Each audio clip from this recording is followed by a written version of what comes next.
You're in the hands of an adolescent. It's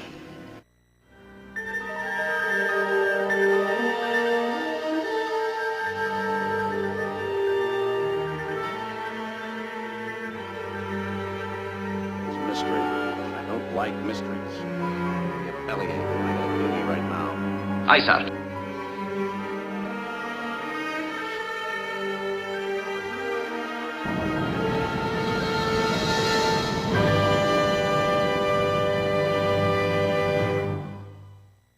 Ladies and gentlemen, welcome back to the Warp Core podcast. I am Urza Master. With me, as always, is Lord Uther. And joining us today is Fletch. F. Fletch. One of my favorite Chevy Chase films, actually. Oh, God, I love it.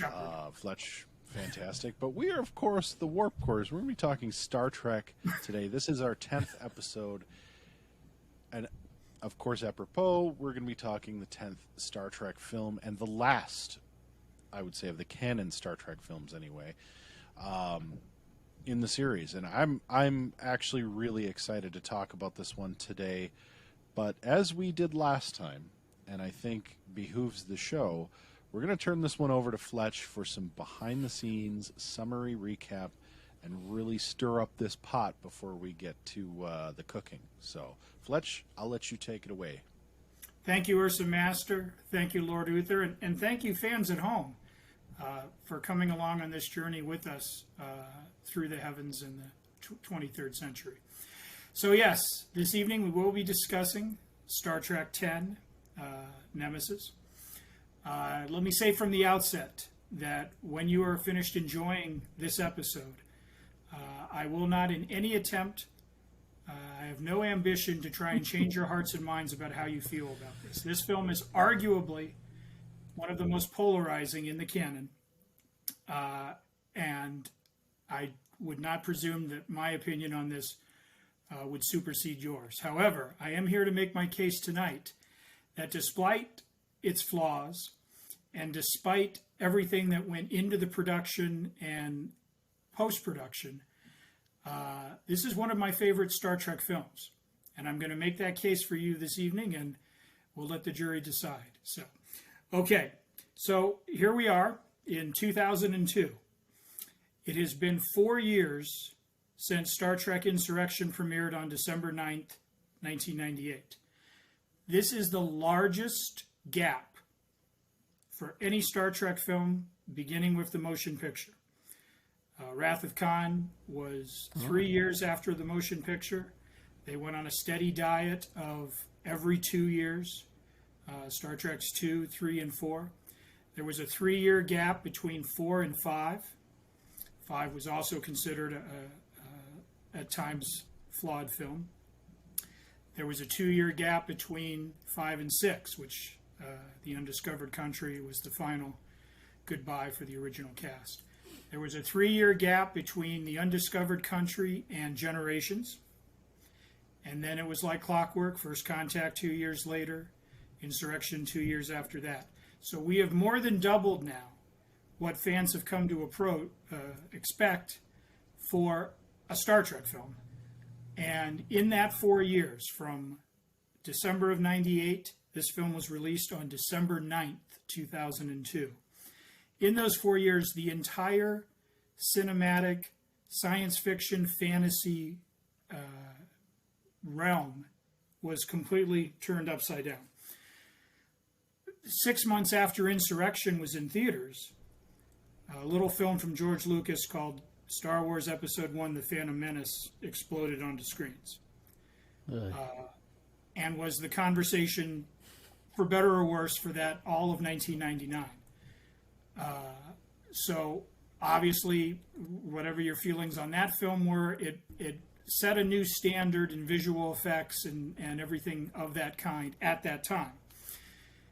And then 3 years later, in 2002, it was a feast of these types of pictures throughout the year.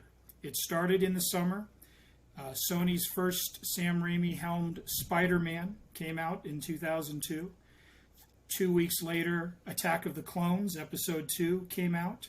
So already audiences are being conditioned to experience bigger, bolder, flashier, mega productions. These are, high budgeted, high special effects. And we haven't seen Spider-Man on the big screen like this. And we haven't seen Star Wars in, almost 20 years before Lucas started bringing them back out. So the audience drive for these types of films, I mean, they're making money. They're splitting fans left, right, and center. Then we get to when this film was released. This is a few months after Spider-Man and Attack of the Clones were dominating the summer. On November 18th of 2002, we had Harry Potter and the Chamber of Secrets. Now, the first Harry Potter had been released in 2001. This is literally a year later. And, global phenomenon, both in terms of kids and adults reading the books, and now you have Chris Columbus bringing them to the big screen. So they're making billions of dollars. James Bond, the final Pierce Brosnan film in his cycle, Die Another Day, is also in theaters and making a ton of money, both domestically and worldwide. And then 9 days, sorry, not quite 2 weeks. 2 weeks after Nemesis enters theaters, The Lord of the Rings, The Two Towers. The Fellowship of the Ring was in December of 2001. Wow. So here is this 10th Star Trek movie, right? And it's fending off Harry Potter repeat audiences in front of it, and the anticipation, the second of Peter Jackson's mammoth J.R.R. Tolkien adaptation, 9 days behind it. So any money that it's planning on making has to both take away from the Harry Potter fans that are keep going back and back, as well as the Peter Jackson fans who are lining up outside Mann's Chinese Theater to see part 2. So a target-rich environment for this film, which brings us to Paramount Pictures, who needed a hit in 2002 in one of the worst ways. I won't bore you with their entire release schedule that year, but before Star Trek came out in December, they had endured a huge box office bomb with Harrison Ford called K-19, The Widowmaker, which was about a Russian sub having a nuclear accident. Yeah. Harrison Ford played Russian. Actually, a pretty good movie, too. Catherine Bigelow directed it. We won't debate the merits. It actually was pretty good, but didn't make a nickel. They also had a Britney Spears acting debut in a film called Crossroads. Didn't make a dime. Their biggest hits for 2002, before Star Trek, they had a Ben Affleck, Jack Ryan adaptation, The Sum of All Fears. And for those of you watching that don't remember, Ben Affleck played Jack Ryan. He did. That had the misfortune of coming out a week before Matt Damon, his buddy, was introduced to the world as Jason Bourne in The Bourne Identity. The Bourne Identity made all the spy money that summer, and The Sum of All Fears did okay, but I think Paramount was hoping for and expecting more. And then they had the first installment of Jackass the Movie, which, I'm sure will endear itself to many comedy fans. Not this one, but there it was. So anyways, they needed a hit in the worst way. Paramount did. I mean, they had gone from a studio that had, Eddie Murphy, the Star Trek franchise, the Jack Ryan franchise. They really needed a hit.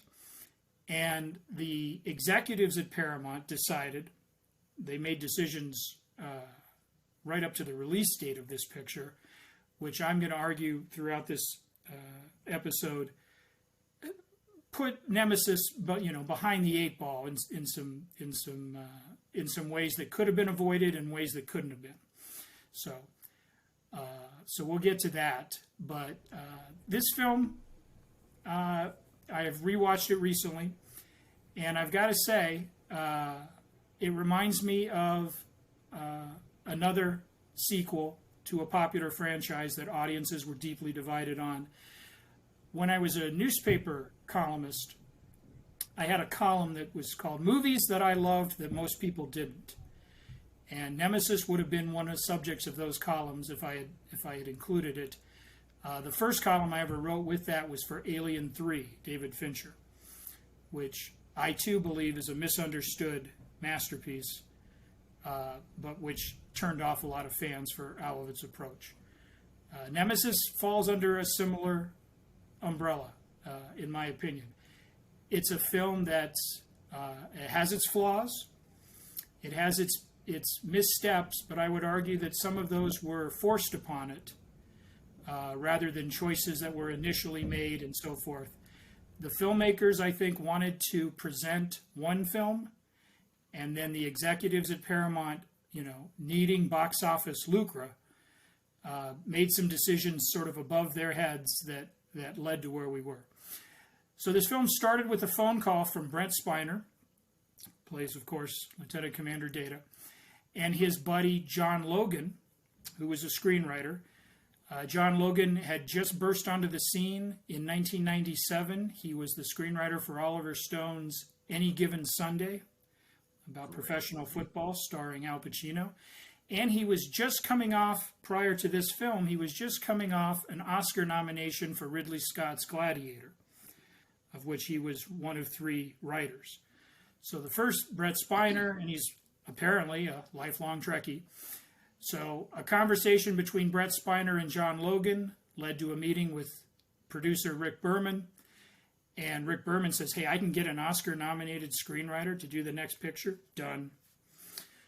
Now, John Logan had never been part of that Star Trek universe, had never written for any of the shows.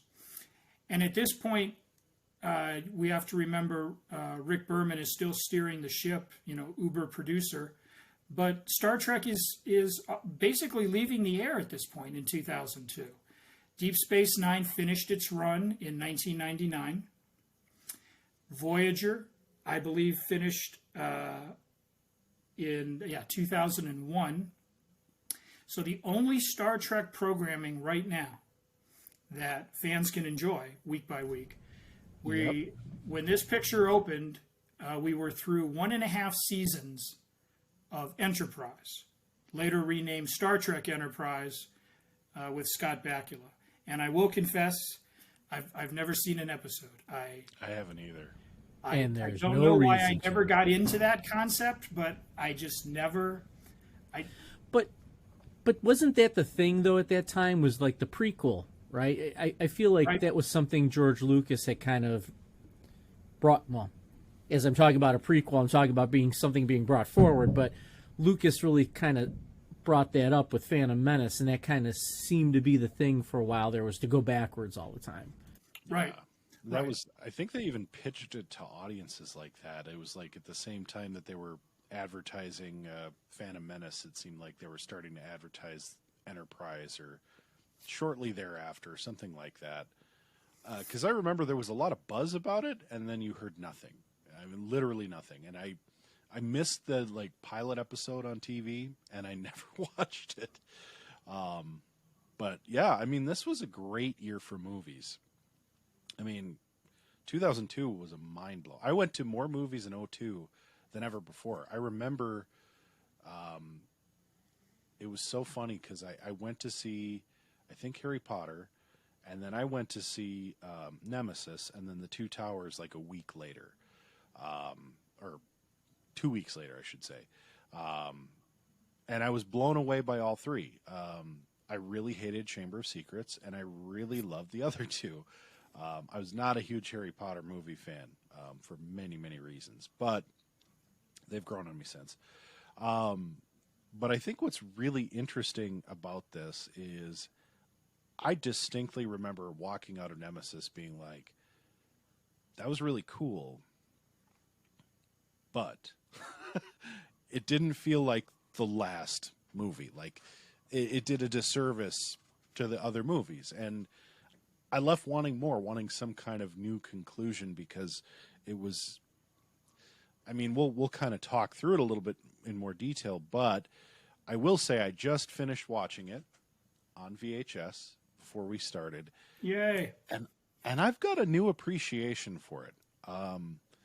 I've in my later years here, I've gone back and watched all of Next Generation, all the original series, all of Voyager, all of Deep Space Nine, and now all 10 movies in a row. And there is something about this that tracks. The story at least the bones of it, make good sense. Like, this seems like a very Romulan storyline. It kind of makes, post-Dominion War sense that this would be where they could go next. And somewhere in there it gets a little lost. So, I have to admit, it's Tom Hardy's brilliant as Shinzon in this movie. I really appreciate now seeing what he's done with Bane and other characters. Like, I really actually appreciate his performance here. And I have to say, like, everything kind of makes sense now that we've got Picard too. You get that young versus old, and I'm just throwing this out there, but I think now that we've seen what happens in Picard, this movie sort of has newfound life. And I gotta say, I'm a little with Aaron on this. I think I just didn't understand it in its proper context at the time. I think it's actually a better movie than I thought. Lord Uther, before you say something, Fletch, Lord Uther, no, I want you to keep going, Fletch. Is this the first Romulan real focus? It certainly seems like it in all 10 films. I mean, I think they were briefly mentioned in Generation. So we've never had the Romulans front and center, correct? Correct. Okay. Correct. And I don't remember them playing a huge role in DS9 and Voyager. Well, they couldn't in Voyager. They were in the Delta Quadrant. But, I mean, this was kind of a new approach, right? I mean, we didn't know a lot about Romulans from what we had already been previously. I mean, this was a chance to lay out a new foundation. Am I wrong in stating that, or? Yeah, I mean, they explored the Romulans in a number of episodes, but there's always been sort of this long-standing Romulan war. And I'm really hoping, of course, that Strange New Worlds is going to give us the Romulan stories I've been dying for my whole life. But this kind of gives them a stage later on in the Empire that they have been through numerous political upheavals. So I think, again, now seeing what happens on Picard and seeing what happened in Deep Space Nine, I think it should have made more sense to folks at the time who'd been faithful and watched everything. But with that added context of Deep Space Nine in particular, you kind of know that the Romulan Empire is in constant flux. So there's always new politicians moving in and out. There's the whole reunification thing with, Ambassador Spock. There's a lot behind the scenes, sort of behind this neutral zone curtain that we don't see. It's kind of alluded to. There's some episodes touch on it, but by and large, you never get a full and clear picture. And I think that's what's kind of beautiful about it. And that's where I have frustrations with this film, because it could have done more, but didn't. Well, and Fletch, I'll go back to you in 1 second. Go ahead. But if you think all the way back to the original series, how the Balance of Terror, I believe that was the episode where they were going against the Romulans, but hadn't seen them for 100 years and all that. I kind of feel like in Next Gen as well, they always just held back the Romulan storyline.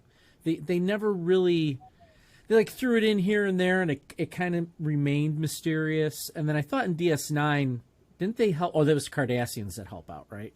In DS9? Or the Romulans help out in the Dominion War.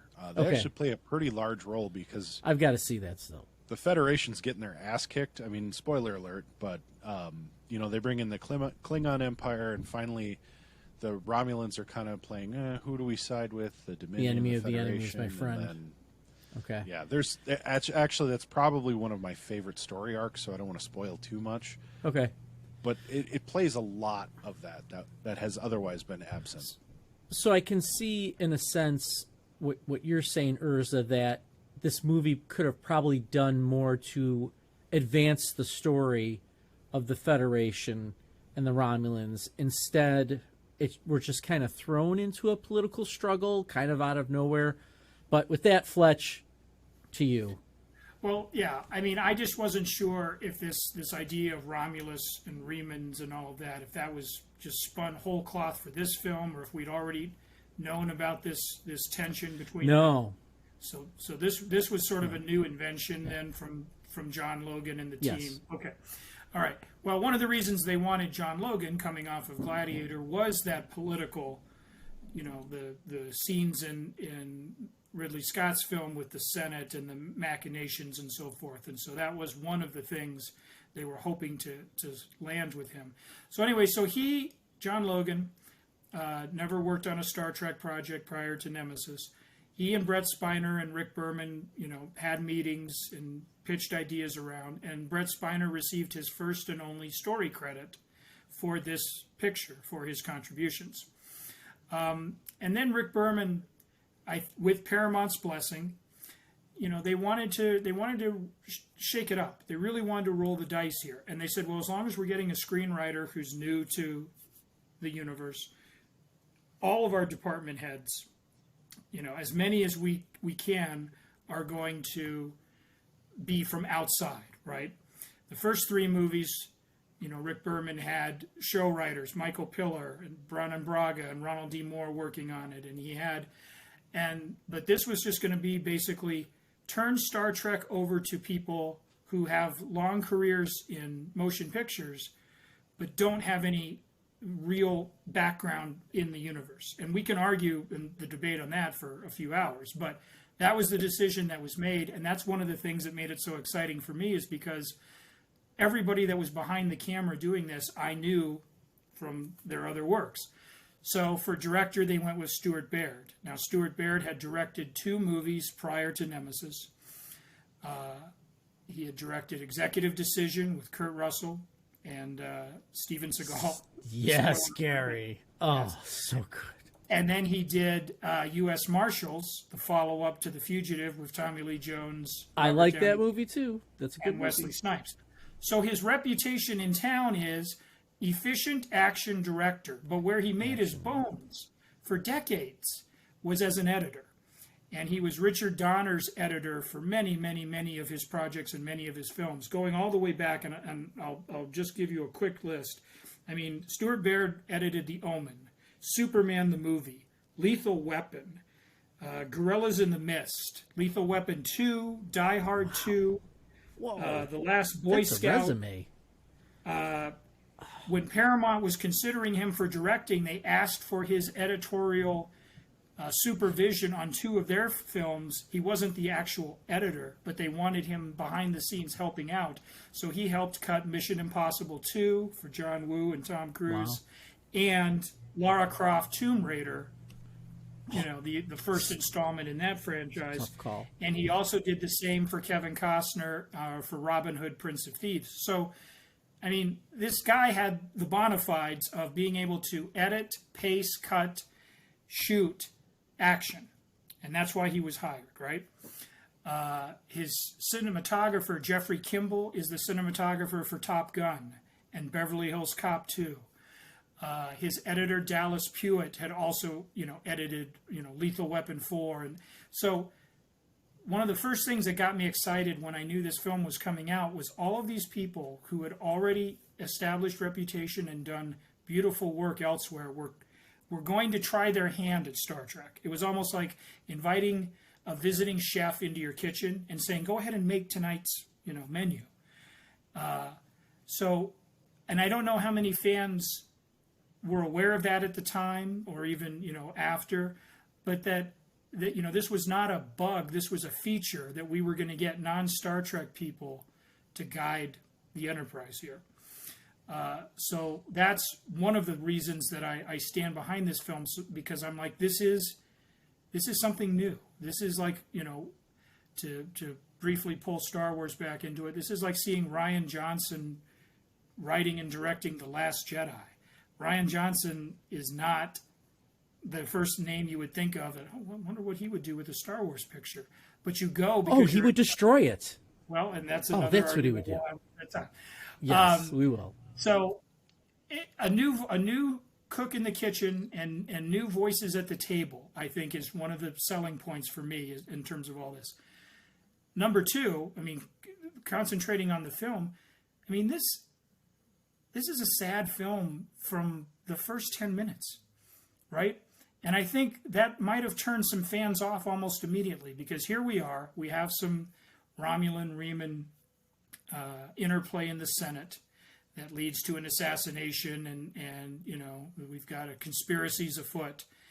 And then we come to what should be, for fans who have been staying with this since 1987, a watershed moment, right?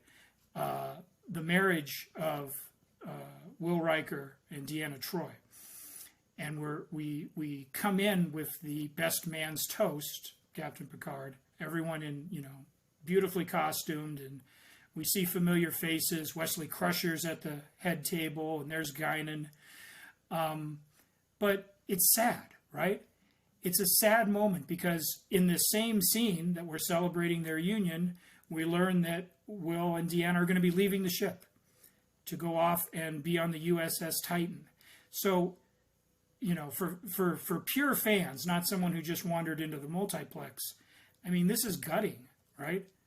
Because for all the first 6 Star Trek pictures with the original cast, yeah, they talked about retirement, and yeah, they went on vacation, tried to climb El Capitan and all that, but they were still a crew. They were still together. And even Hikaru Sulu getting command of his own ship, he shows up to help save the day, and the Excelsior and the Enterprise get a nice 2-shot there before the crew stayed together and into our imaginations and our dreams and all of that.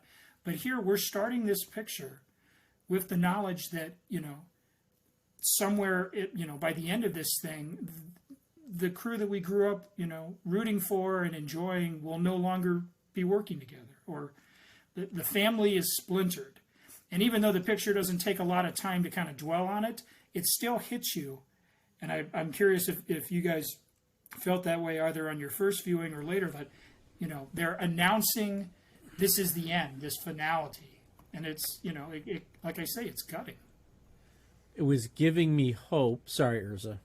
It was giving me hope that we would see the Titan either get its own series, or it was giving me hope that we were going to see a Sulu-esque appearance in the next film. That was my thought on that kind of... And of course, when we knew Data was going to be the new number 1 and all that kind of stuff, but I was really hoping that we would get, again, that Sulu Kirk kind of team up in the next one. I don't know what your thoughts are there, Urza. I mean, I was gutted too. I remember being in the theater being like, oh, so this really is the last one. Because I think I had heard word on the street this is the final Star Trek film. Like, no more Next Generation after this. And of course, I grew up with Next Generation. That was my show. I mean, I had several shows, of course, because I have crazy, wild, varied interests. But for Star Trek, I mean, this was big time. Of course, I could not believe the way they ended this film. We'll get there eventually, but I too was hopeful that they were going to somehow continue the Star Trek television franchise, not with a prequel, but with a continuance, a next generation, which I still think they can do. I am still waiting for it. I mean, I love Picard. I think it's great. I think it's exactly what Star Trek needs. Strange New Worlds is fantastic too. I don't really care for Discovery, but we could really use a next generation. And honestly, I really feel like this movie was setting it up, at least partially, in a big way. Like, there is something really significant that the Titan could have done then. I still think with Picard, they could bring back a Titan series, at least until season 3 drops and they completely derail my whole hopes and dreams. But yeah, I mean, it was a sad film, and I remember again feeling like, I can't believe this is the last one. Like, I can't believe they'd end it this way of all ways. And they did leave a door open. I mean, it wasn't like they slammed the coffin shut on the Next Generation crew either. So it felt very incomplete. And that was what gutted me, I think, the most, is it just feels incomplete. Like there's something else missing. It's not the way they should have went out. Yeah. It wasn't Star Trek 6, riding off into the sunset, or I think you could even say that. Oh no! Oh no! We Technical lost him. difficulties strike in episode 10. Well, I'll just continue with my point, but I think there's to just jump right back in. Yeah, he can just jump right back in. That should be fine. Okay, I'll tell him. I know the trick to upload, so don't worry, fans. In the meantime, while you're waiting for our technical difficulties to resolve, I highly recommend you go and check out digitалescapepod.com, which is where you can find all of our podcasts, links out to each one of them. Much more convenient than maybe sifting through our YouTube, unless you go, of course, to the YouTube channel page, where all of our podcasts are hosted individually. So, with that, I'll recap what I was saying quickly for Fletch, who is back with us now. I think what bothered me the most was just the hollow feeling it kind of leaves you with. The whole movie kind of feels half-hearted. Like there's a lot here they could have worked with, whether they made a longer film, 3-hour Lord of the Rings-esque, or had an extended edition kind of thing, or if they just fleshed this out into, perhaps 2 movies, like a Romulan Wars. We think of Endgame now these days, Infinity War Endgame. Yeah. Something similar to that maybe would have worked a little bit better. Although that's not to say, I found a new appreciation for this movie tonight, but that was my feeling at the time, is it just felt short, like incomplete, and like it was missing a lot of what the other films delivered on. I know we talked when we went through Generations that some of the supporting cast features were a little bit succinct, and I think that's what this movie suffered from too. You get flashes of, they get, Troy and Riker get married in the first, real scene of the Enterprise, and then nothing. You get Riker about to lay the pipe, and you get blue-balled in a weird, like, rapey scene that is not pleasant. Yeah. That whole sequence, really, it's meant to be creepy. It's meant to be invasive and horrifying. And I think it would work, but they didn't develop it very well. It was like, can I touch your hair? Now I'm going to force myself upon you. That's fucked up. I'm sorry. Like, I know it's supposed to be, he's a villain. He's supposed to be horrifying. But man, like, they could have done a little bit more to build to that and make it a little more impactful. But not only that, that's not a Star Trek thing, though. I mean, Right. that was my. I mean, and when we start really getting into some of this, that's what I'm going to be referencing is, and I get the idea. And Fletch, I see where you're coming from. I get this idea of bringing in different writers, but like, there's a couple scenes in this movie, forced upon or not, in terms of that encounter, that just to me don't belong in a Star Trek film. Now, you could kind of go either way with that and say that's a good or a bad thing. For me, obviously, it's a bad thing. I just don't think it belongs. You could have done something different. Now, I'll just kind of leave it at that. Okay. Sorry, gentlemen. I don't know where I went. I was beamed out briefly. But, You're Damn it, fine. Scotty. but here we are now. Okay, Yeah, so you're to circle back on some of the things that you guys just mentioned. Okay. So, yes. This was marketed as a generation's final journey. And I think one of the biggest crimes that Paramount Pictures at the time committed on this film, and we might mention this at the end if we talk about things you would change, the marketing of this film went hand in hand with some of the decisions made in post-production as to how to approach it. Ergo, The Lord of the Rings and Harry Potter were both over 2 hours, and in the Lord of the Rings case, creeping up near the 3-hour mark for Two Towers. Paramount decided when this picture was wrapped that they were going to cut this thing down to the bone so that they could have more screenings per day, ergo try to make more money, because Lord of the Rings was going to make money, but was going to do so taking up more time. Right. So this picture was an hour 56. It certainly wasn't the shortest Star Trek. We agreed that Insurrection was the shortest Star Trek of the series. But there was close, according to Rick Berman, there was close to 50 minutes of the picture that was shot that Paramount took the scissors to before release. Now about 20 minutes of that ended up on the DVD and the Blu-ray, and you can see some of the deleted scenes, and those are the moments that we're probably talking about. There's conversations with Picard and Data, as the wedding ceremony goes on, and there's stuff with Wesley. There's an entire subplot, just to make you feel sadder, where Beverly Crusher's going to take the lead at Starfleet Medical in San Francisco. Yep. So she's supposed to leave.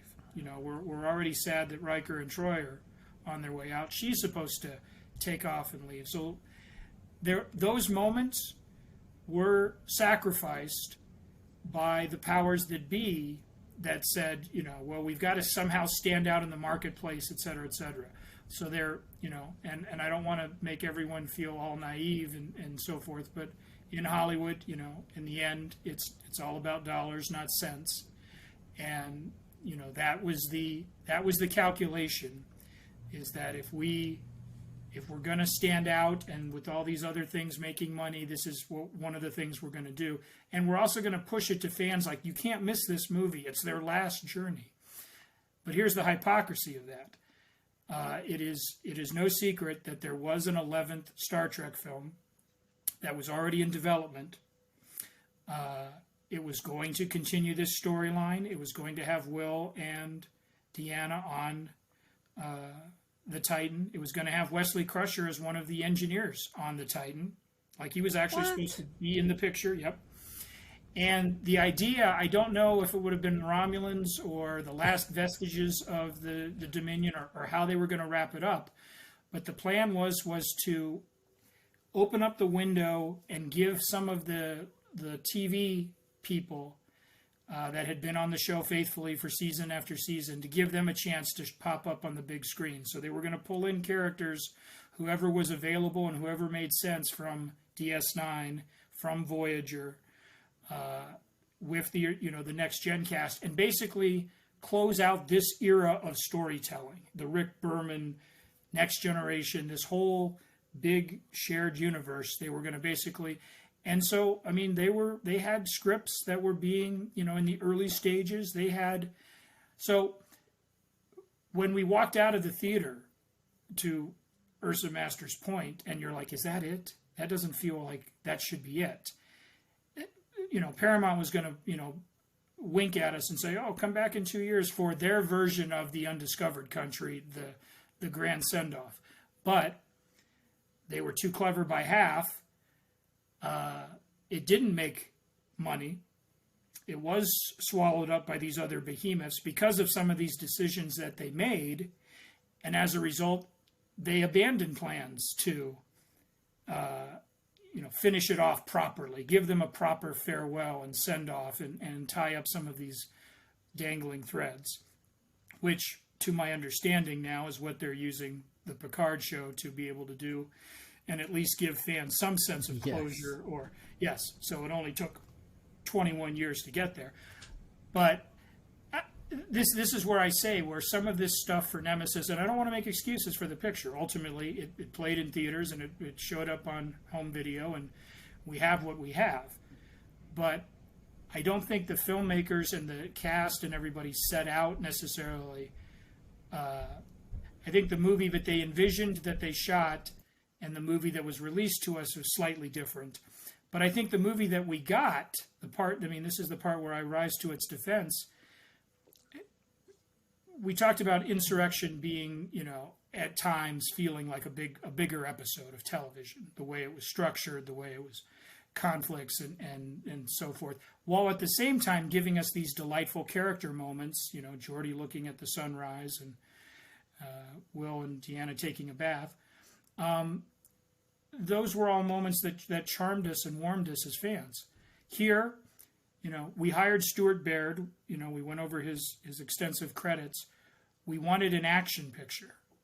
And so anything that didn't lead us to that goal was kind of cast or pushed aside to further what I think arguably, and we can have our differences on this, arguably the most intense and I think, most beautifully realized actual, battle. This was the Enterprise E, at its absolute fiercest best, tangling with the Scimitar, with Romulan warbirds providing assistance. There's about a 20 to 25 minute section of this picture that is just, for the unbridled Star Trek fan, I mean, this is manna from heaven. I mean, the special effects in this picture by Digital Domain, their first brush with the series. This was the special effects company co-created by James Cameron and Stan Winston. And I thought they did a phenomenal job. I think Lord Uther mentioned this off camera this week. I don't think the Enterprise E could have ever looked better than the way that they shot it and did the effects for it all throughout. I believe this ship is as, powerful as anything the Federation has in their fleet.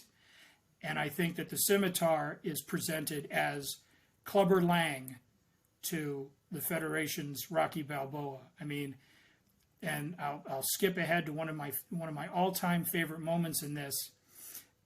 It's about halfway through the picture. The Enterprise is racing back to warn, to get reinforcements and warn everybody what Shinzon is up to. And Shinzon and his viceroy are on the bridge conferring in the subterranean shadows. And we know that they're chasing the Enterprise. And the Enterprise is in, warp, trying to flee them. And there's a shot of the Enterprise on their view screen. And you realize that the Scimitar is just toying with these guys. Like, they're literally basically on top of them. And at any moment, they could unleash a barrage of weapons, and clearly that we've established that they have more weapons than the Enterprise E does. This is a human stepping on an ant, it feels like. And I don't know. I mean, for me, as just the movie fan, as the Star Trek movie fan, I felt like this was a case where the opponent, the villain, was as formidable as they would have had to face.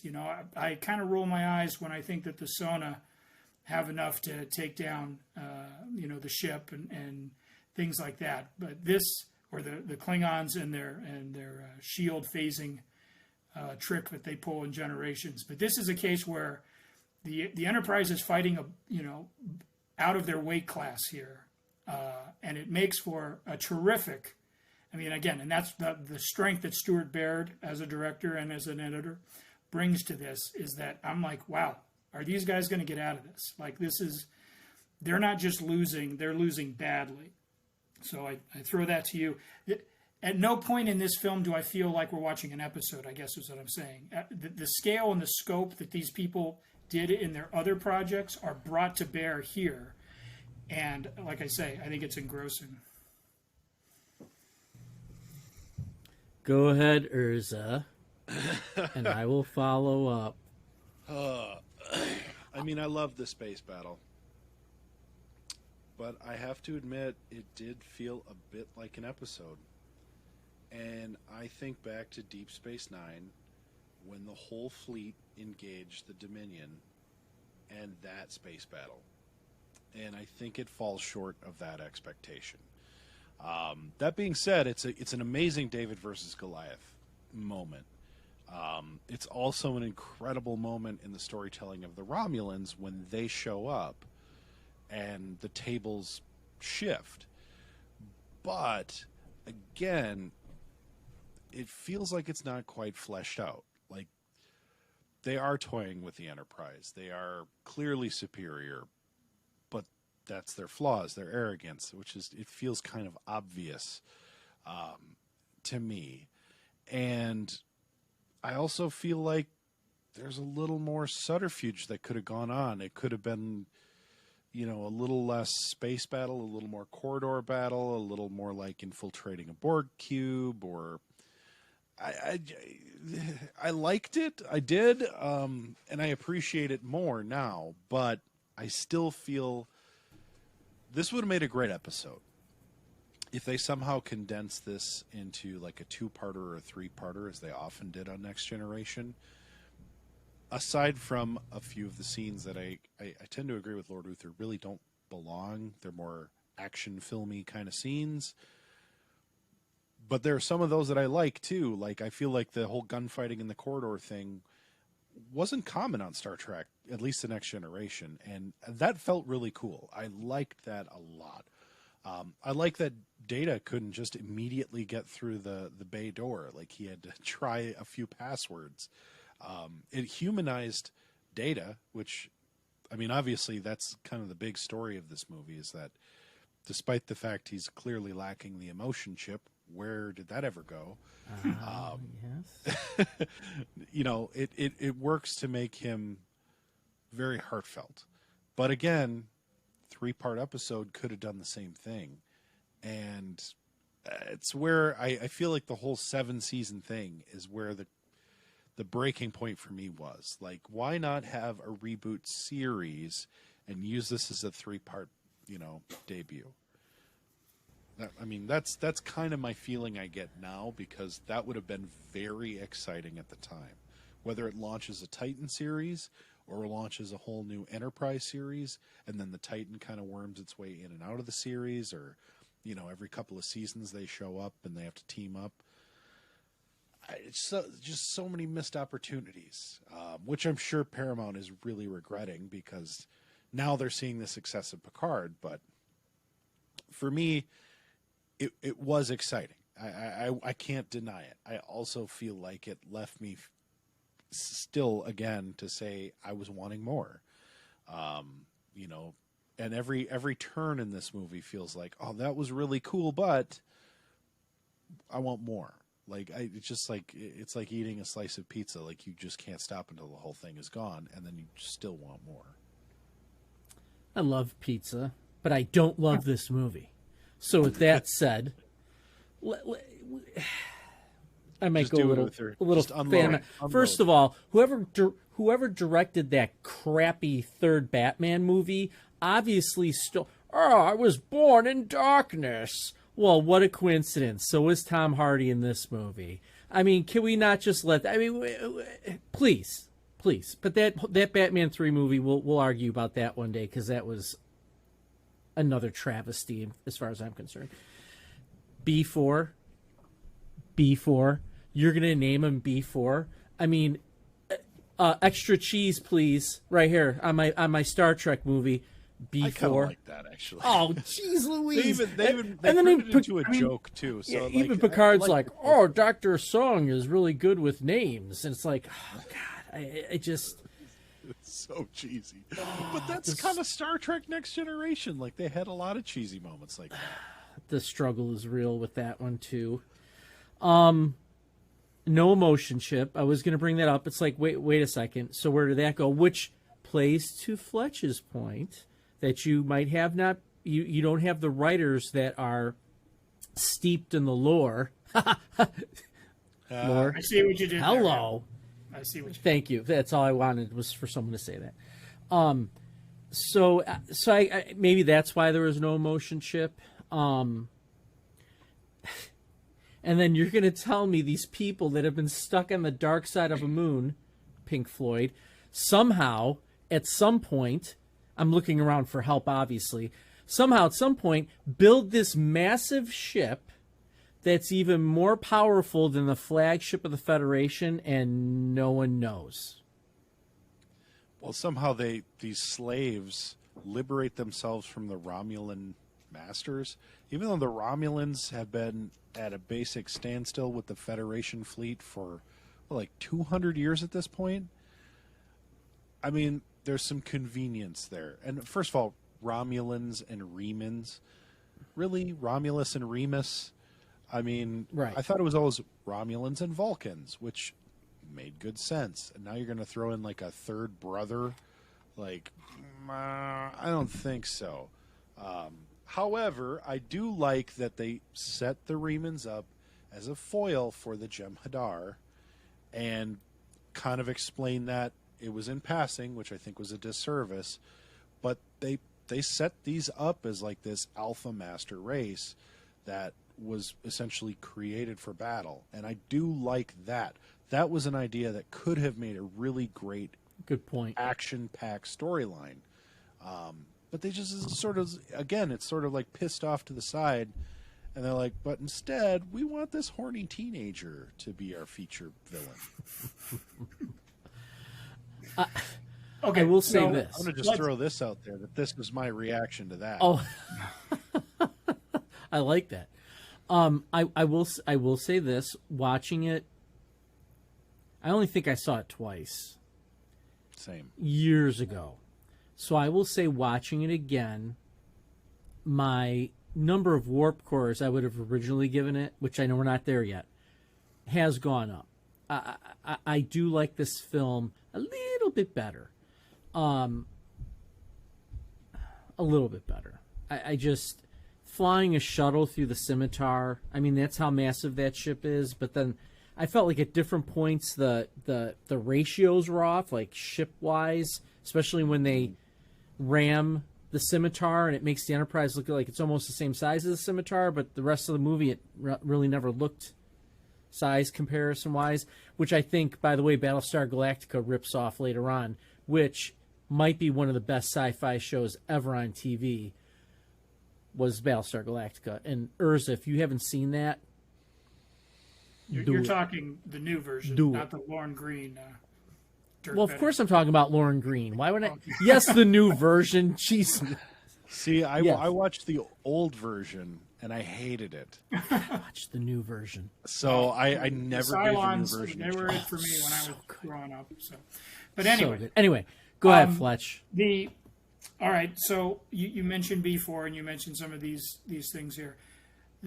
We've talked how the next-gen films, Picard and Data would usually get their storylines, and then at the expense of perhaps some of the supporting characters. And there was no different here in terms of ultimately what we were presented with. We had, Picard and Data driving the action, and everybody else got, leftovers. But what's interesting is that Picard and Data, in the only time that they did this of the 4 movies, they have the same storyline, right? You have Picard facing his clone, and the philosophical underpinnings of, well, if you had led my life or seen things through my eyes, the idealism of Picard trying to appeal to Shinzon. And then you have Data in B4, and again, we've sung his praises as an actor throughout the entire run, and starting where he did in 87 Encounter at Farpoint, and then reaching here. But this was one of my favorite Data performances, even with the developmentally challenged B4. Like the contrast between it's kind of hard to articulate how hard it is to play dumb, I guess, like this. And so, when you first see B4, you're kind of like, you might cringe. You're like, oh my God, he's just going for a cheap, why does the man have a furry face?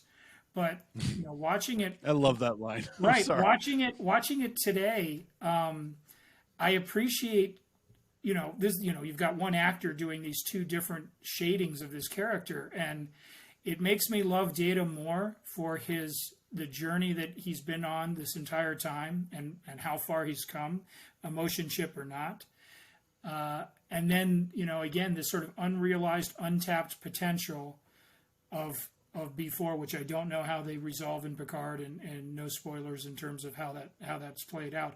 But you see the obvious reaching back to the Wrath of Khan. You've got, mortal enemies facing off. You've got damaged ships. You've got the enemy making a suicidal move to just obliterate, everything in its path. And the Enterprise is crippled and can't make its escape.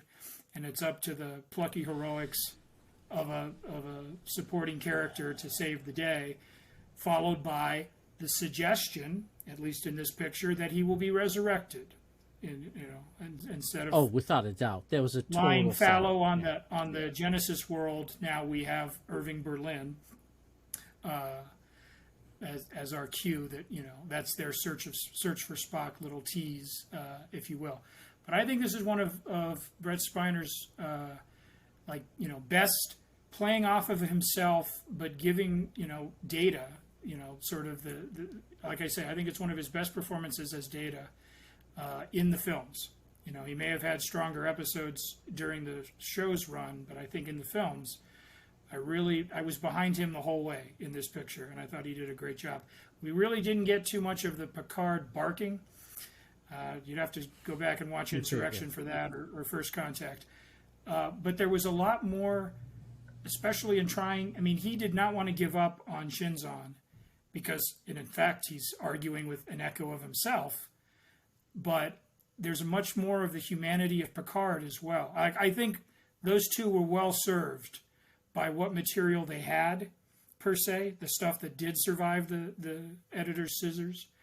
I think both of them came off very strong. Now, to the assault, there were several more instances of that setup, and in fact, a secondary assault was part of the deleted footage where he, again, invaded her mind on the turbo lift. I think some of that footage ends up in one of the film's trailers, but of course, they cut it out. And all I will say in defense of that, thinking back to the forced Vulcan mind meld from the Undiscovered Country, we talked about the violation of when Spock has to pull that out of Valeris's mind. I mean, yes, it's probably sort of a cheap device that the script. I mean, it's probably you might even read as sleazy, but the idea that one of our crew members that, again, we share a bond with and emotional attachment to, has been violated in such a sort of a frank, stark, brutal way.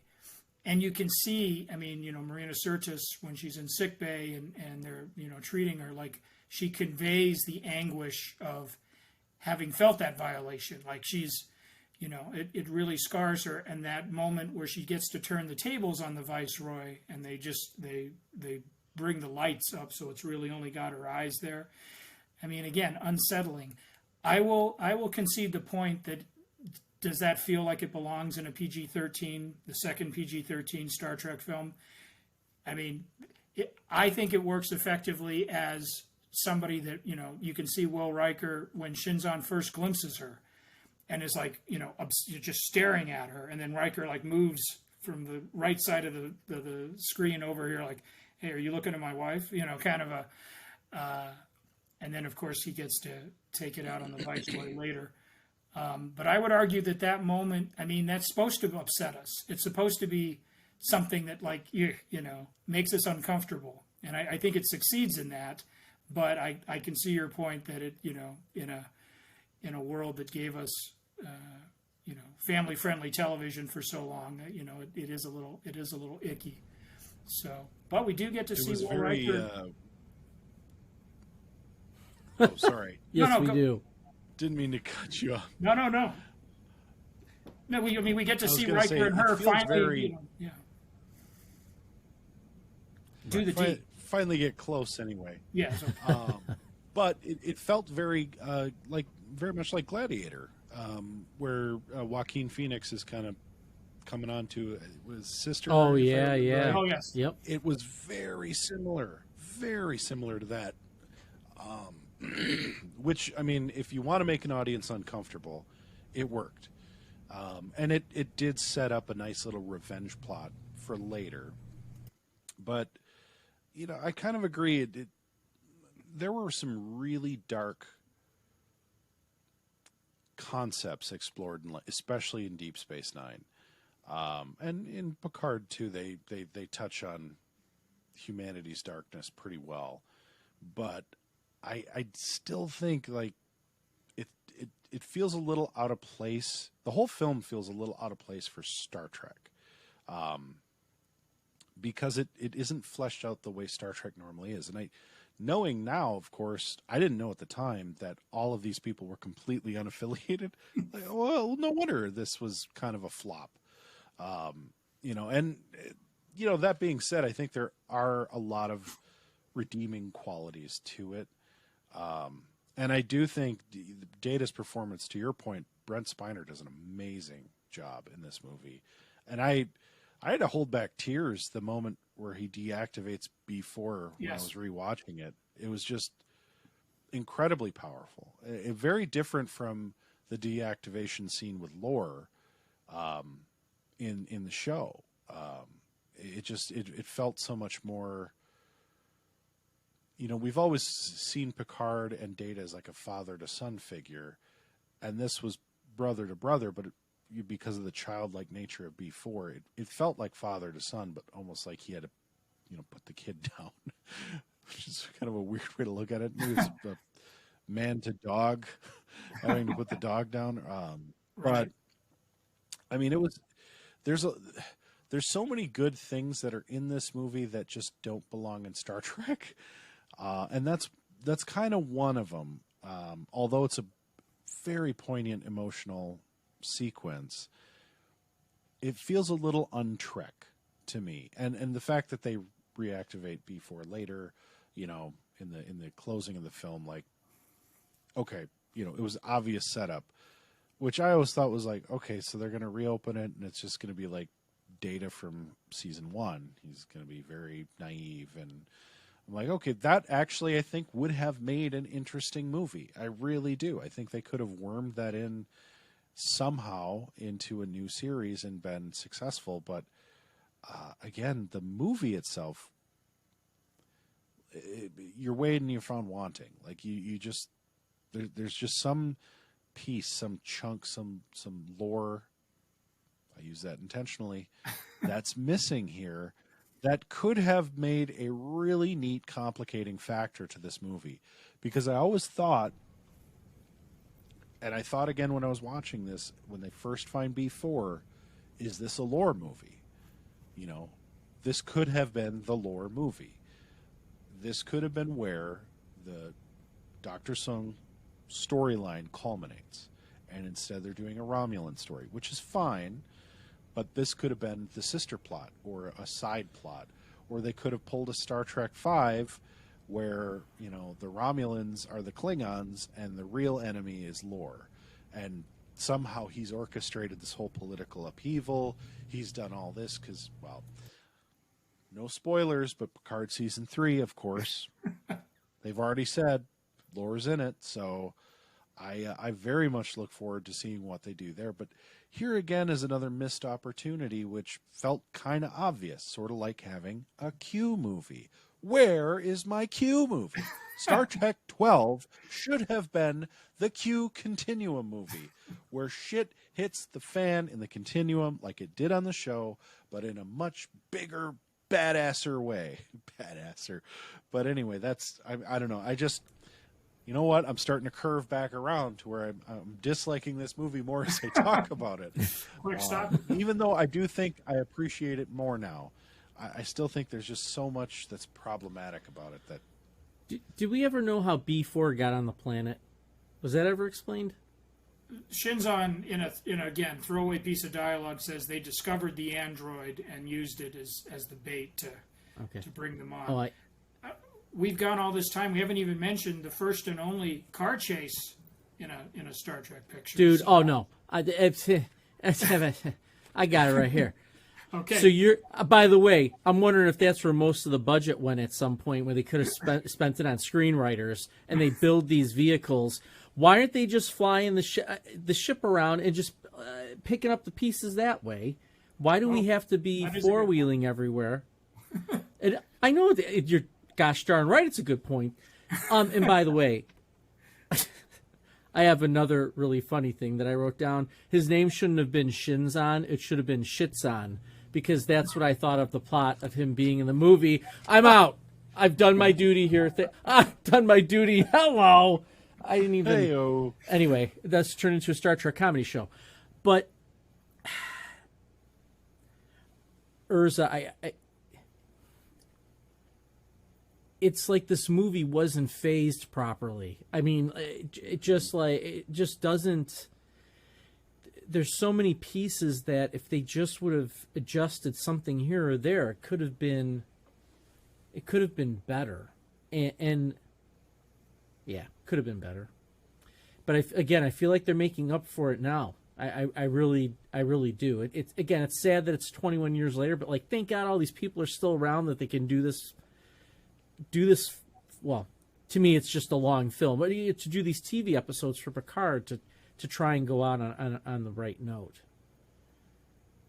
And I think that's the difference. Like I say, you two approached this film and this series as, again, genuine fans, and I came to Star Trek basically on the motion picture side of things, so I didn't have the same level of investment. So on one sense, I'm kind of, maybe a stage or two removed.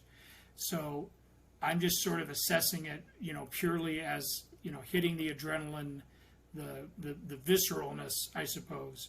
So, like, to your point on the car chase, yeah, logically in the Star Trek universe, why didn't they do it that way? Because I couldn't see, this bleached out, arid, world, probably in Bakersfield, but I'm not sure exactly where they shot it. And I got to see, like you say, like dune buggies with phaser, weapons, that like mini little tanks.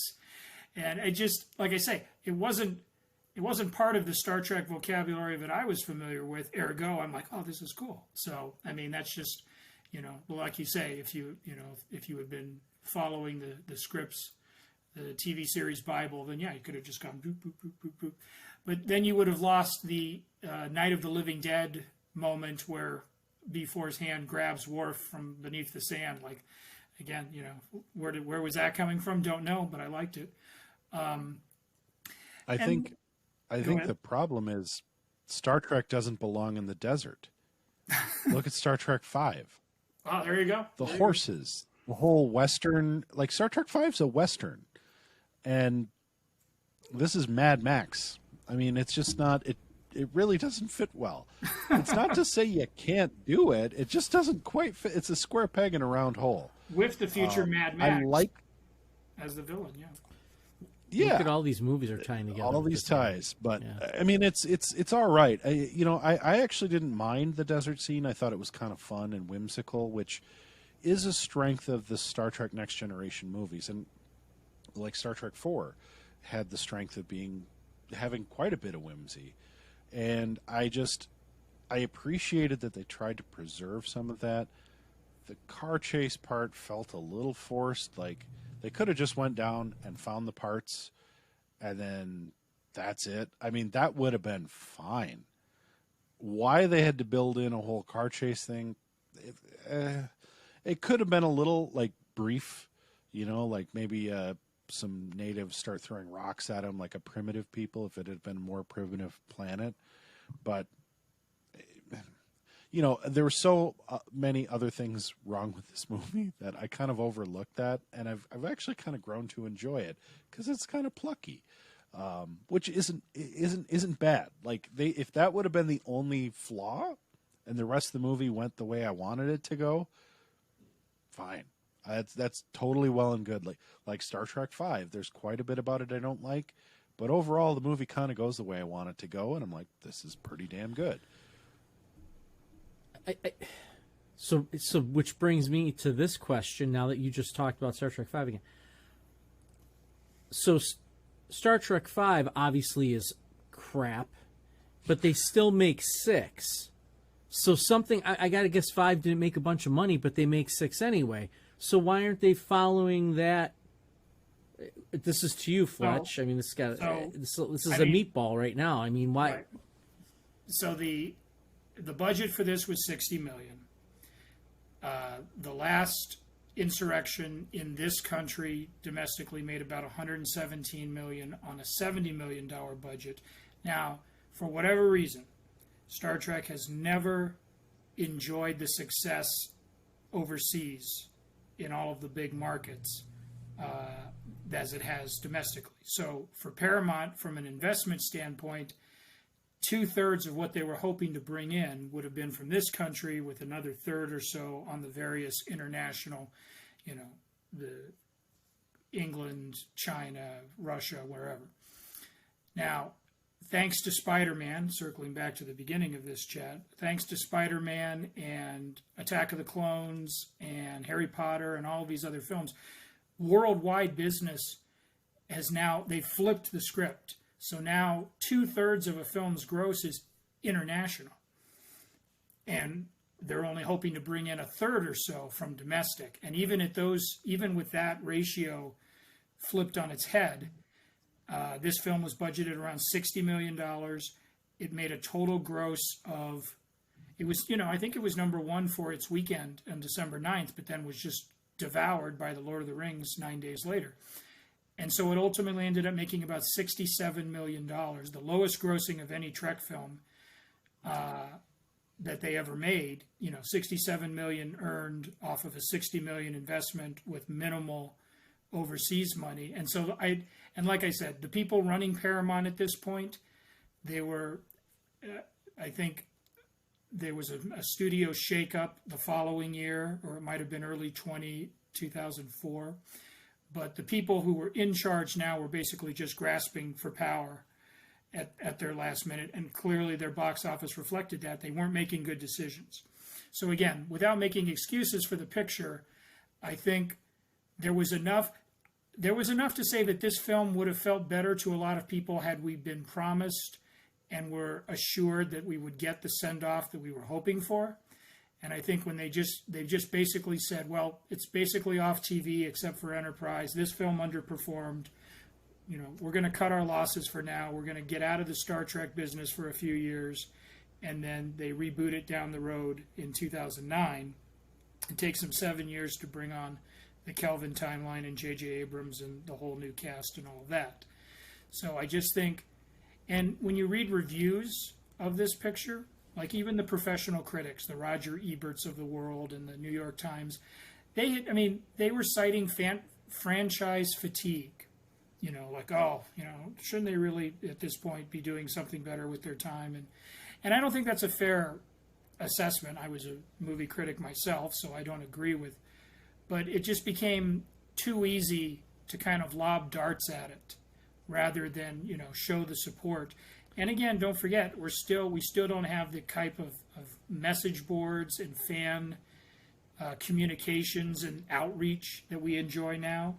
So I think a vocal contingent of fans might have been able to help keep the flame flickering and keep that kind of push.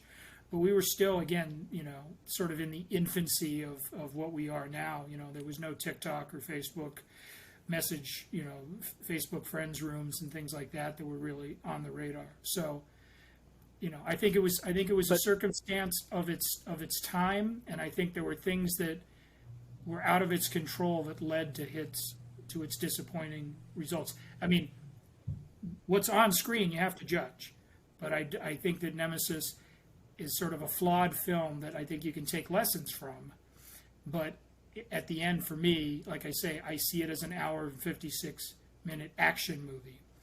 Maybe not, the ideal Star Trek movie. I wouldn't say to somebody, if you only watch one Star Trek movie, make it Nemesis. But I think if we'd known there'd be another one, I think this film would have, maybe the fans wouldn't have been quite so resistant to it.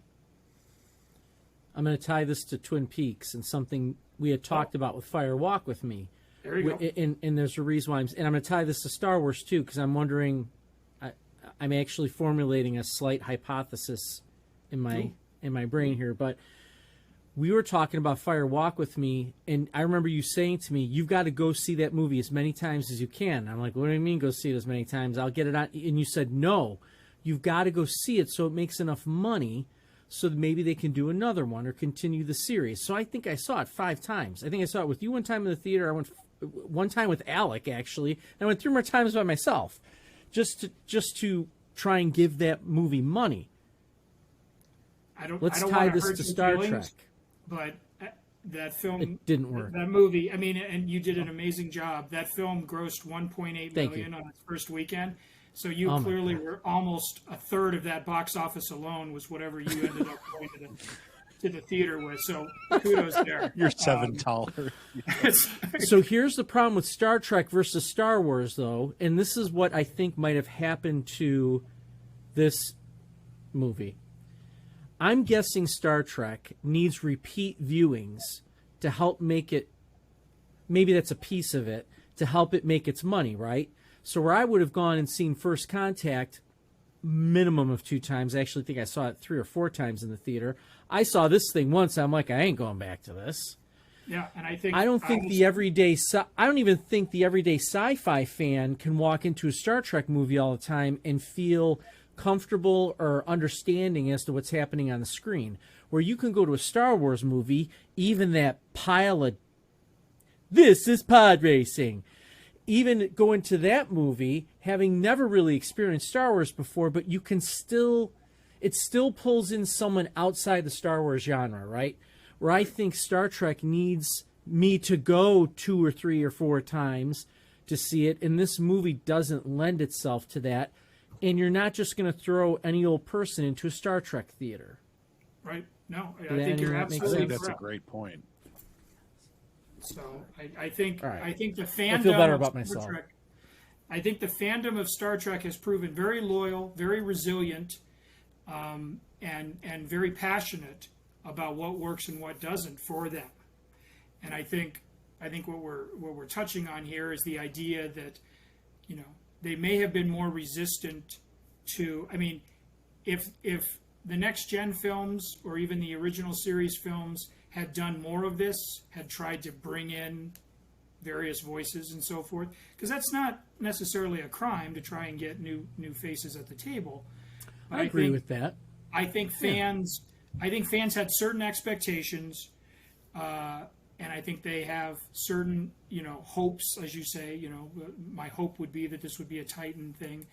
And I think it's the responsibility of the filmmakers and the screenwriters and the executives who fund these things to at least acknowledge that it is that, you know, not necessarily to cater to them, not necessarily to be held hostage by that, but to at least acknowledge that if you go too far, if you stray too far away from the core messaging of your saga, then they are going to turn away from you. I mean, and basically what happened was Nemesis was in a death spiral because you, Lord Uther, you only want to see it once, so you're not going back. So it's not making the money, so they're not going to be able to justify to the board, hey, we need to make another one of these. What?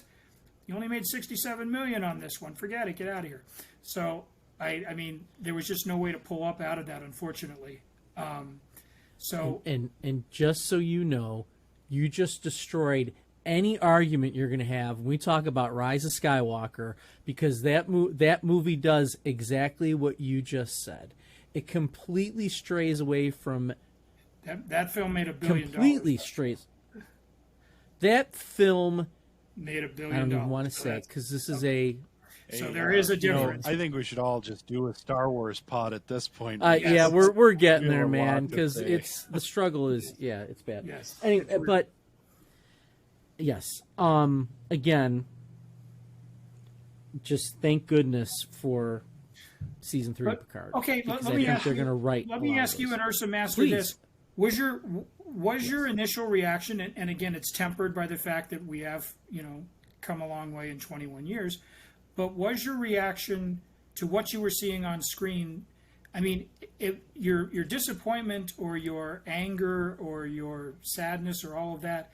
I mean, it was because, again, you had these emotional investments, and what you saw reflected on the screen wasn't paying off those investments. I mean, is that fair to say that basically, like, you know, in your heart, you know, you wanted the crew to, you know, behave differently or end up in different places, or you didn't want to see the death of a popular character, which we still need to discuss. But I mean, is that what it was? Because like I said, I had a completely different reaction not having that investment.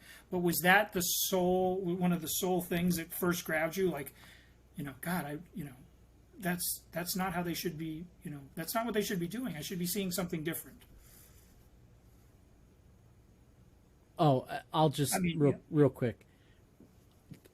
if I compare my movie experience, so the Scott and I went and saw this one as well. When I compare seeing First Contact, where throughout the movie we were verbally like, "Whoa, holy cow!" Like that was so cool, saying those kind of things. In this movie, there were multiple times, literally, where we're like, "Are you kidding me? I mean, what? This doesn't. What? They're driving in a desert. What do they need to do that? I mean." We were saying more of those things, and I'm gonna keep going back to this piece because I think Urza just said it so well.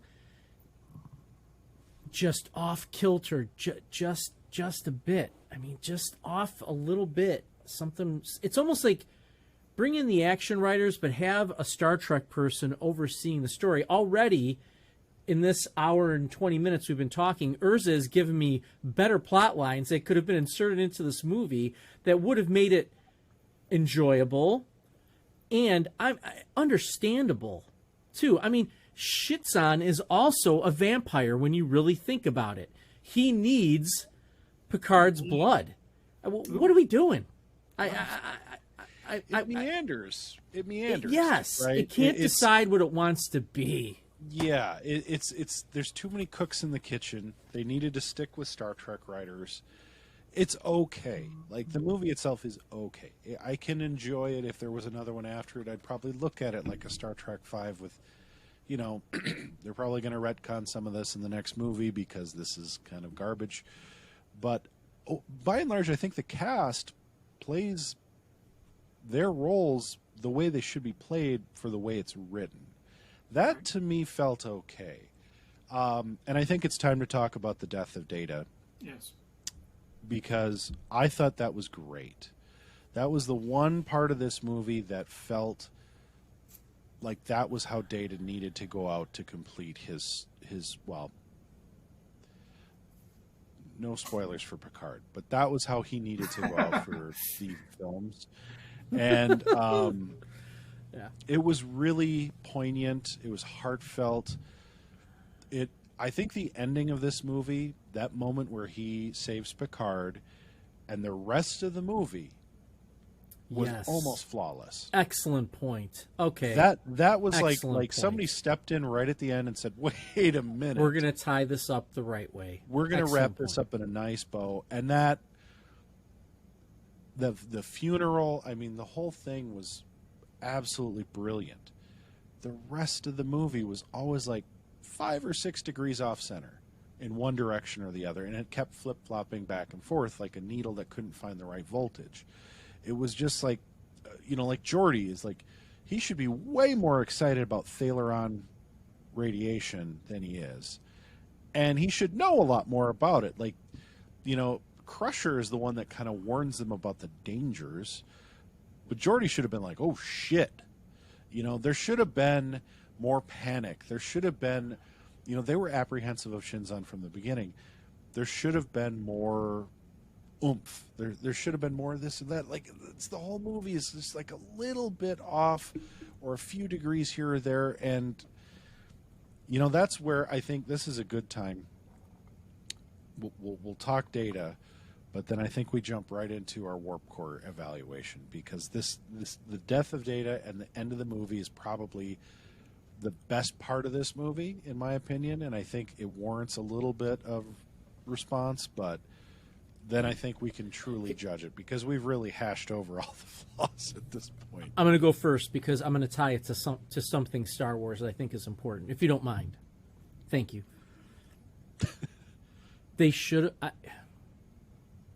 just let Data die, and I feel like that's something Game of Thrones did very well. When it killed off your character, the character's killed off, and I think there's with a notable and then as exception. time goes on, well, yeah, Yes. but as time goes on, as time goes on, though, I'm still pissed about Ned Stark, and that was 10 years ago, because he's dead. If you ever read any of the Boromir. well, yeah, All of Sean yeah, Bean's that's another, yeah, oh yeah, it's another good point. GoldenEye, yeah. Wherein if you read any of the Star Wars books, R.A. Salvatore, who wrote Icewind Dale, which I'm waiting for Urza Master to pick up at some point. Kills off, spoiler alert, kills off Chewbacca in a post. Yeah, you know the book. I think you gave me that book, or you told me about it. Doesn't Vector he get Prime. crushed by a planet? Yeah, crushed by Yes. a moon. Yes. It was, yeah. But he was dead, and that was it. I don't want to see Chewbacca go, but that's it. He's gone. And that's kind of what I wanted with Data was, don't have this guy sitting in a chair going, "Oh, I'm going to sing a song." And then he starts singing. It's like, no, let's let him be gone. I think, even though I like the ending, I agree with yours, I think it would have been more impactful if that was it, because there is the chance of him coming back through B4. So I'll stop there. Go ahead, Urza. Oh, well, I mean, Well- one of the scenes that was cut, I actually think that I wanted more of the Data wake, if you will, because I thought Will, citing all the way back to the beginning, first time I saw him, he was leaning against a tree. Like, that's a wonderful callback moment emotionally. And somewhere between that and Picard deciding to reactivate B4 and go through the speech with him, there was to be a scene with Geordi and Worf cleaning out Data's quarters, and Spot, who makes his second appearance in the big screen, Spot takes to Worf, and I think he likes you, kind of a Geordi moment to Worf, who cats, but that would have been a nice little, I guess I wanted more grieving. I didn't want the sobbing, beating of the breast, but Wrath of Khan nailed the funeral, And that's what I was getting at. Yeah. with the Amazing Grace on a bagpipe, and off screen you hear Sulu, honors up, and like his voice catches, and I wanted that moment, and we almost got there. I mean, we were this film, we almost got that. And I think, like I say, I wanted a little bit more, because Data leaves, and then there's really only, we kind of wrap it up in the next 5 minutes, and I wanted a little bit more space to process, that this heroic sacrifice of a non-human who had, done the most selfless thing of all. Like that would be my thing on that. And I must confess, Urza, I didn't see the last couple episodes of season 1 of Picard, so I might have missed something. Oh, you did. I mean, I understand the one plot point that I don't even need to bring up, but it sounds like now I missed something else, so I'm going to have to go back and watch that, because Picard comes out on the 13th. Whoops. I've seen all season 2, though. Yeah, you definitely missed a lot if you missed the last 2 shnikes. episodes. So Okay. I won't spoil anything, no spoilers here. But I will say that I too would have liked a little more grieving space, but I think it was almost perfect the way they did it. It was like a very curt send off, and I think that I get to tie this moment to one of my all-time absolute favorite movies, and I think it's one of the greatest cinematic masterpieces of all time. It reminds me so much of Street Fighter, where at the end, Raul Julia's Bison is supposed to come back to life. And this was the same idea, as they are setting this up for a sequel that will never happen. With that, let's get to our warp cores, fellas. Fletch, why don't you kick us off? Out of 7 warp cores, what would you give this film? Well, I'm going to go with my original impulses and all that. Everything that we said. When I walked out of this film, I was grinning while other fans were covering their faces. So I'm a solid 6 on this picture for what it set out to do. I acknowledge everything we've talked about here, and I would not arm wrestle any of you over those points. But for me, I got exactly what I was hoping for based on that. So I'm going 6. Go ahead, Urza. I'll let you take this one, Lord Uther. I just changed. I would get, because what would I give Star Trek? I would give this 3.5. Maybe Well, that's 3.5. That's fair. I I just, yeah, I already said everything I needed to say. Just feels a little off. The only thing that beats this is Star Trek V. In terms What did of, you give 5, by the way? Or what would you have given 5? what would I have given 5? A 2. A 2. Okay. I just thought it was bad. See, I like Star Trek V quite a bit more than this movie. And originally when I saw it, I'd have probably given this a 2 out of 7 warp cores. I agree. Today, watching it again, I'm with Lord Uther, 3.5, possibly a 4. I've come to appreciate it more. And knowing what I know now about how it was put together, I feel like what they did for the little amount of tools they had, okay, I'd probably give it that extra half warp core and make it a solid 4. But the whole thing feels like a ruined orgasm. Like, it should have been so much better. And instead we're left with this sticky, bubbling mess that is just not satisfying at all. So, with that, we have concluded our run of all of the canonical Star Trek films. I thought we were going to do our favorite parts and all that, and what we were going to change. And we have to, unfortunately, do our favorite parts and what we're going to change. Sorry, about this. didn't mean to do that. No. I love you, man. I'm sorry. No, it's all good. It's all good. No, I just think it's been quite the journey through 10 films. Yeah. And if ever there was a time to give our favorite parts and what we would change, especially, this movie deserves that treatment. So I kicked it over to Fletch for the warp cores. How about Lord Uther? Why don't you give us the 2? My favorite parts are seeing the Enterprise E. It's actually the first thing I wrote down on my sticky notes. It's just how, and I sent it to you guys too. Just looks so beautiful in this film. Like that's the Enterprise and the action I've wanted to see from that ship. What would I change? You know what, Urza? I would go with your idea. Wait, what? Oh, just pick one what would thing. I change? I would. Yeah, right. I would change. Yeah, I'd scrap the whole thing and let Urza write the script. But seriously, I like the idea of Lore kind of being that behind the scenes mastermind or somehow involved with Shitson. I mean, just something like that. I think would have added a little something. Fletch.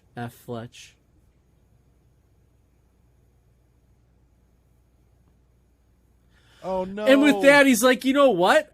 You guys have said it all. Shitting on his favorite Star Trek movie. Oh, bummer! I really hope that this doesn't interrupt the process of the episode. He's back. Welcome back, Fletch. You know, this has never happened to me before, guys.